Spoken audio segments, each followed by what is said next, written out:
আমি একাধিক জেনা করেছি, এখন আমার আল্লাহর কাছে ক্ষমা পাবো কি করলে?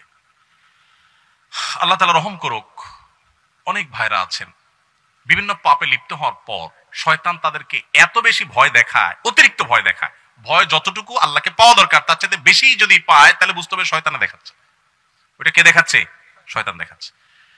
আপনি কোনো গুনাহে লিপ্ত হয়েছেন, যে কোনো গুনাহ, পৃথিবীতে এমন কোনো পাপ নাই যেটা মাপ চাইলে মাপ হয় না।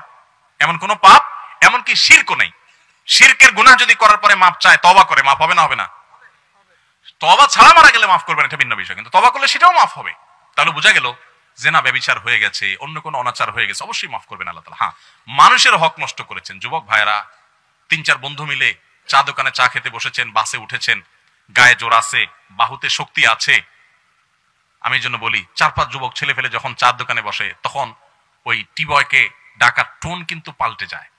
একা একা গেলে বিড়ালের মতো বলে, মামা 1 কাপ চা হবে? আর 4-5 জন গেলে কি বলে?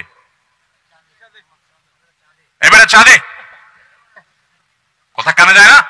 কতক্ষণ ধরে বসে রয়েছি, কারণ আশপাশে বন্ধু বান্ধব চা আছে, শুনলে একটু ভাব আসছে, তাই না? আহা, এই মাস্তানি, এটার বিচার হবে, এটার বিচার হবে।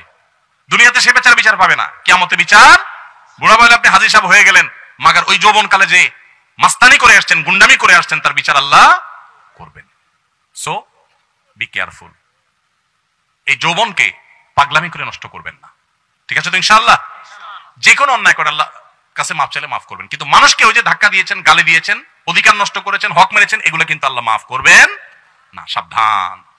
এই জন্য নবী করিম সাল্লাল্লাহু আলাইহি ওয়াসাল্লাম বলেছেন, সেদিন আসার আগে মাফ চেয়ে নাও, যেদিন কেউ কাউকে ছাড় দিবে না, কেউ কাউকে ছাড় দিবে না। গালি দিয়েছেন, রিকশাওয়ালা ভাড়া দেন নাই, চুন থেকে নুন খসছে, কথা থেকে কথা বাড়ছে, তর্ক হয়ে গেছে, যাবেটা দিলাম না, কি করতে পারবি কর, চলে আসছেন, এটার ছাড় কিয়ামতের দিন হবে না। নবী সাল্লাল্লাহু আলাইহি ওয়াসাল্লাম বলেছেন, দুনিয়া থাকতে এগুলো মিটমাট করো, এই মামলা নিষ্পত্তি করো, তার হাত পায়ে ধরে মাপ চেয়ে এটাকে শেষ করে যাও, কিয়ামতের ময়দানে কেউ কাউকে ছাড়বে না। অন্য কোনো অন্যায় করেছেন, জেনা হয়ে গেছে, আল্লাহর কাছে মাপ চাইছেন, তওবা করছেন, লজ্জিত হয়েছেন, আর কখনো করেন না, ফিরে আসেন, ইনশাআল্লাহ মাফ করবেন আল্লাহ তাআলা। আল্লাহ বলেছেন, লা তাকনাতু মির রাহমাতিল্লাহ, আল্লাহর রহমত থেকে নিরাশ হইও না, ইন্নাল্লাহা ইয়াগফিরুয যুনুবা জামিআ, আল্লাহ সব গুনাহ মাফ করে দিবেন। অতএব জেনা করলেও আল্লাহ তাআলা কি করবেন? মাফ, কিন্তু তওবা করতে হবে খাঁটি অন্তরে, আর করা যাবে না, অনুতপ্ত হতে হবে।